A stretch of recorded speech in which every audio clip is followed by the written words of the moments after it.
for me. Yeah, it's working for me. I believe it's working for me. You sound good, Samuel. And I don't have to worry about it. It's working for me. Yeah. It's working for me. Yeah. It's working for me. Yeah. So you take over. Oh man. Hey. Take a song. Listen, I'm gonna take it over this weekend. We're going up live in Kampala, Uganda. I'm excited to be here. Ladies and gentlemen, we have the most remarkable man of God, a man whose humility humbles us, and we are so happy, we are honored, we are humbled.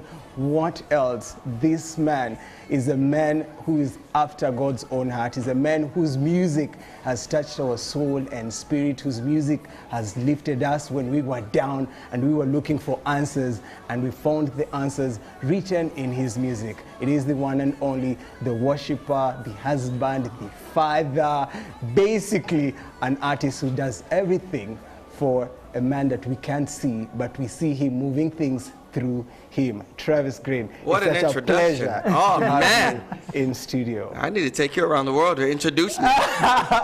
Great. Come on. And of course, he did not come alone. Basically, the things I do in the other world is the things that he does. I want to know, and we're going to start with you. First say hi to the people, honestly. Hello, my name is Eden Shronde, here on behalf of Make a Joyful Noise Yes. and The Usual Suspects. Yeah, the team behind the big man here. Bring him to Uganda. Honestly, it's never easy to sit down and think for an artist to come to this part of the world. You know, to go for the best, it involves a lot of brains to just say, this is the one. I want to know, before I come to him, what was it like for you to sit down and say, guys, make a joyful noise? It has to be Travis Greene. Actually, thinking about a gospel music heavyweight like Travis Greene's The Easy Beat. Yes. Making it come to pass. The reality. It's a whole different story. Exactly. But this is a dream that Make a Joyful Noise had way back in 2019, for your information. But then COVID happened and then the lockdown, so we shelved it. So again, we saw an opportunity when everything now is back up to resurrect the dream. Yes. To bring the big man to the country so that our country experiences the best that gospel music has to offer. Not even only gospel music, the music industry has to offer. Yes. And doesn't come in bigger than Travis Greene. We are really privileged and honored that you're here. Yes. We've been chasing you since before 2019 in our dreams. Now our dreams are reality, and we want to make that a reality for all Ugandans. Wow. Yes, to experience Travis. They have listened to him. Now it's time to experience him. Listen, for me to be honest, I have experienced you in more than one way through your music. Before you were here physically, your music moved me. From the time I was in high school to university, every single time I feel like I need to have a slice, I need to have a moment with my soul, you know, and with my God. Your music has always found a way to reach me. I feel like I know you so well.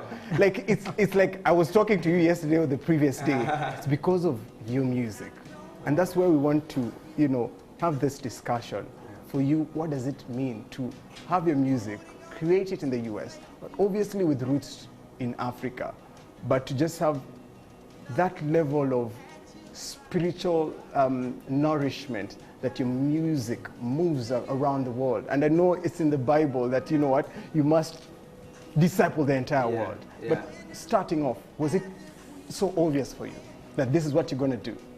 Well, music, yeah. I always knew music would be a major part of my life. It's kind of a kid prodigy. I played piano at a very young age, and the Lord just really blessed me with a musical ear. I can kind of pick a song apart, and so I've been doing that all of my life. And then the older I got, the more instruments I picked up, and the Lord just enabled me to play those.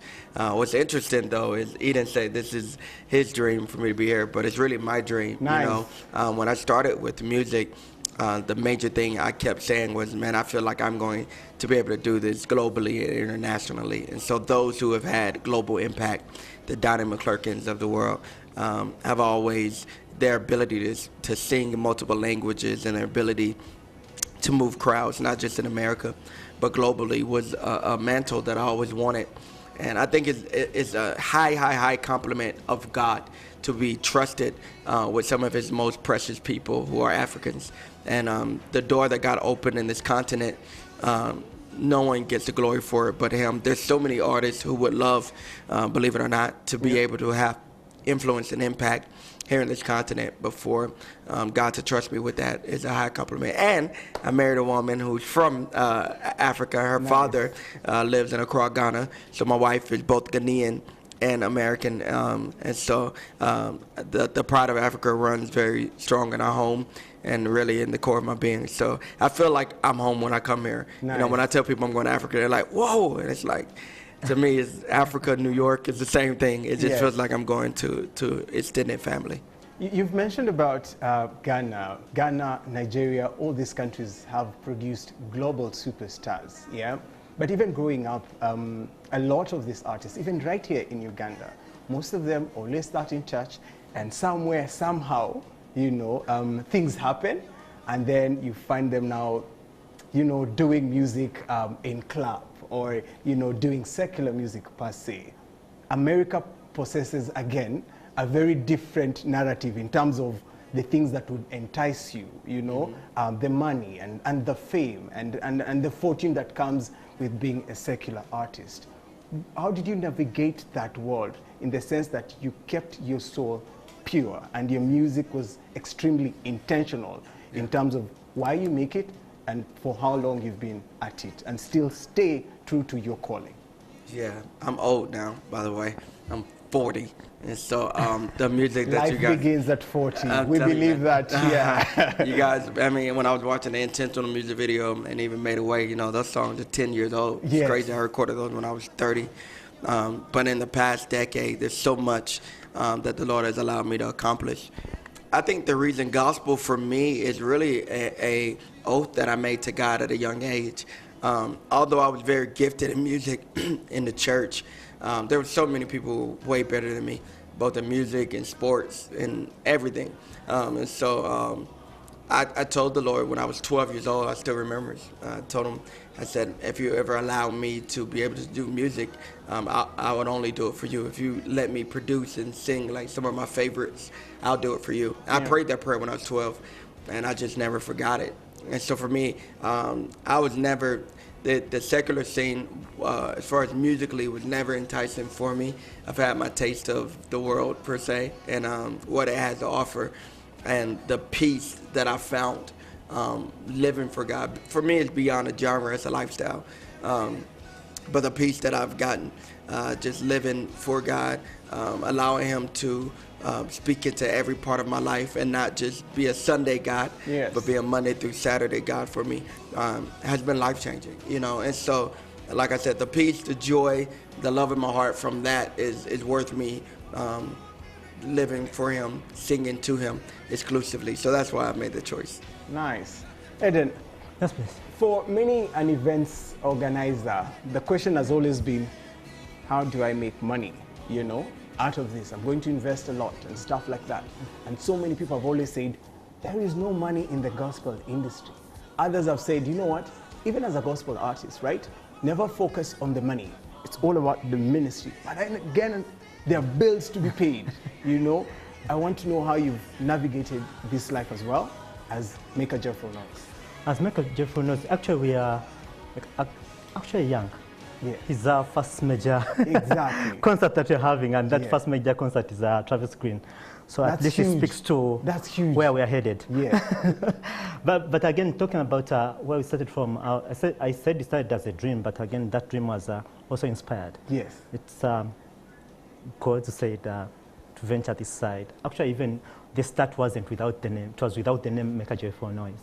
It was about being a gospel artist, Travis Greene, to unify the body of Christ in Uganda. Then when you start to work, then you have to, I need a company, I need this, I need, then the other pieces start falling in place. Yeah. But again, on the money side, again, you have to also start, he that gives the dream also gives the provision. Yes. So he gives the provision, he opens up ways for partners like NTV and KFM to come on board to partner with us to ensure that, music heavyweight of Travis's stature is hard when he lands in the country. He's hard countrywide. Yes. So we also needed that partners to come on board who have really been helpful in not only publicity but also in other aspects. Yeah. Also the best brains in the industry.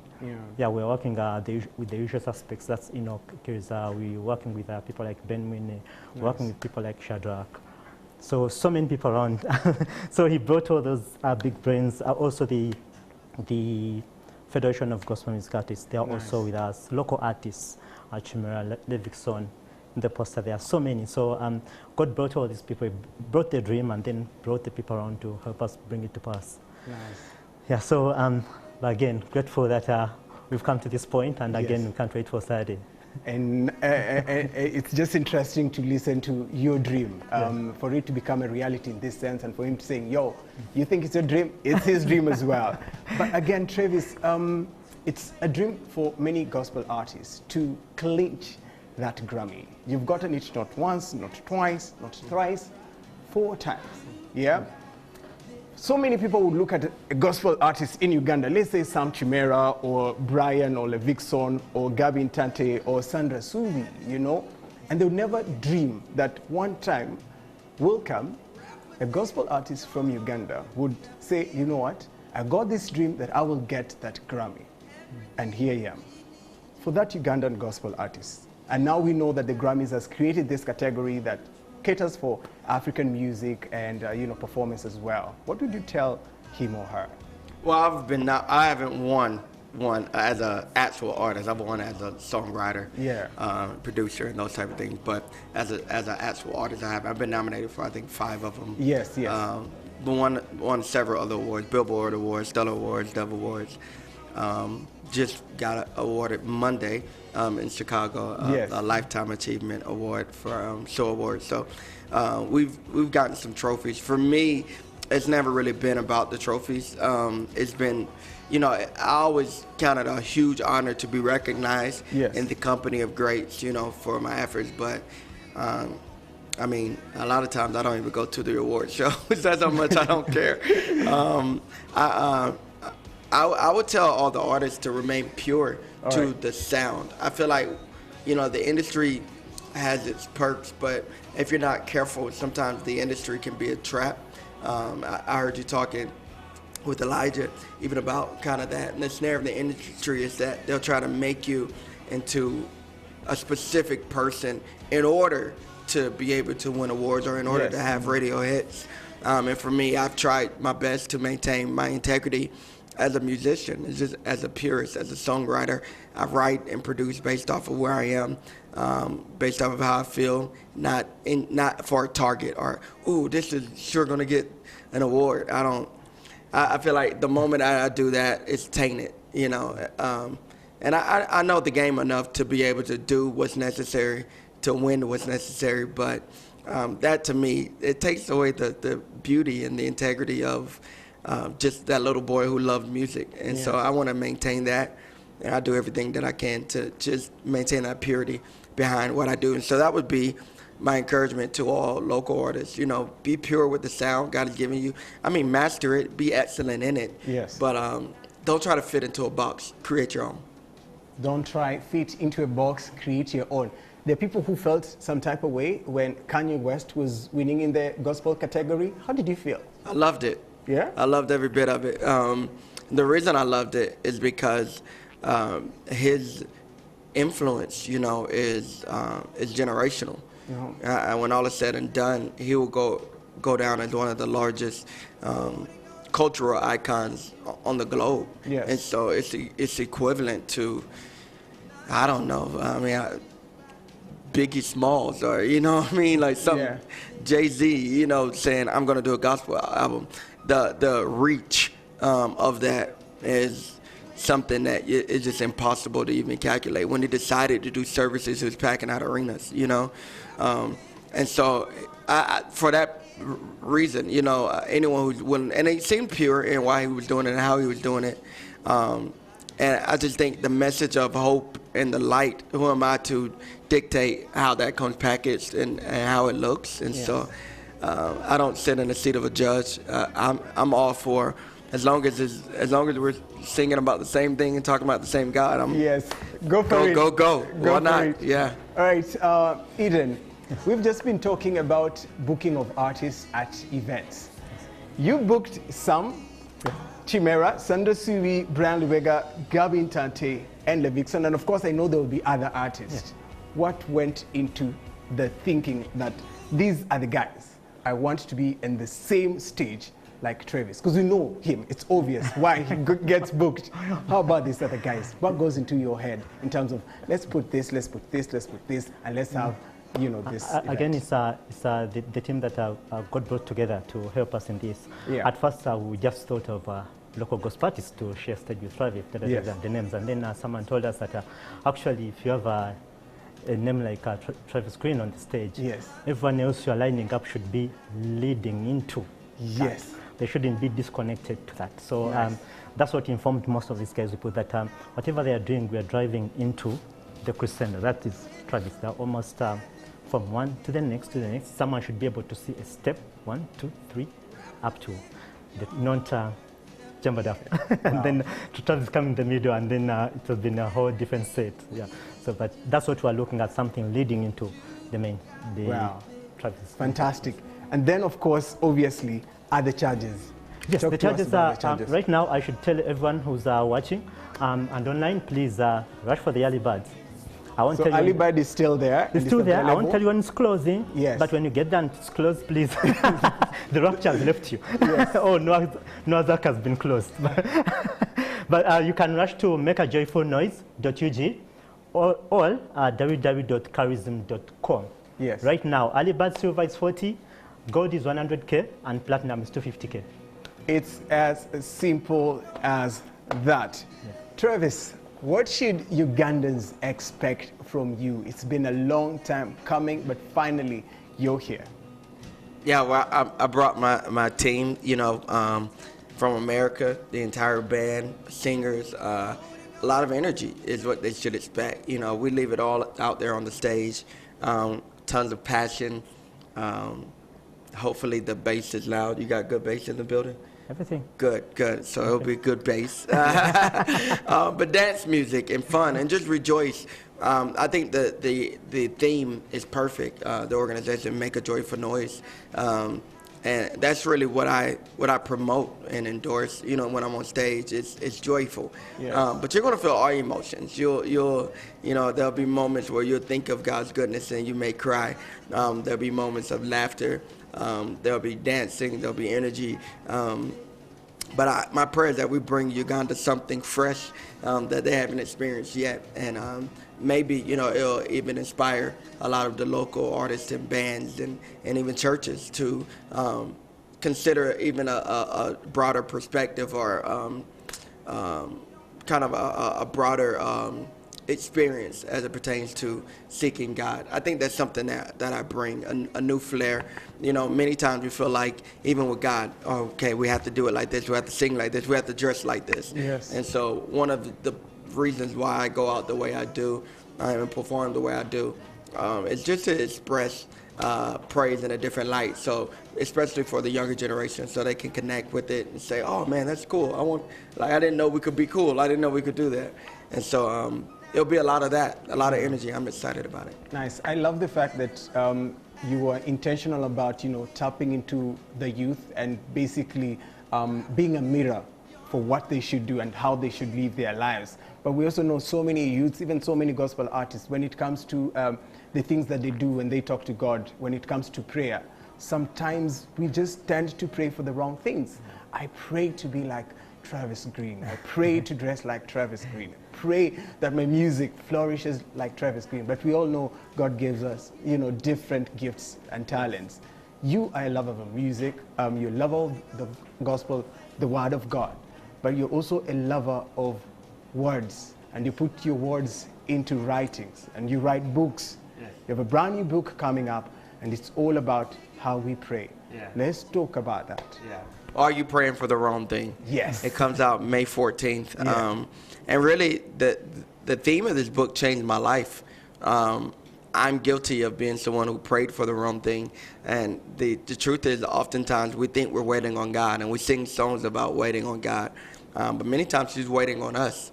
And how this book came to be, I was praying. I pastor a church in America, one of the fastest growing churches in our region now. But at the time, we needed space, we needed money, we needed all the things. And I was praying for the Lord to do that. And he asked me a very simple question, Samuel. He said, what would you do with it? What would you do with $1 million, US dollars? What would you do with more employees? What would you do with a bigger building? And as he kept asking me questions, it dawned on me that I didn't have a plan for the miracles I was asking for.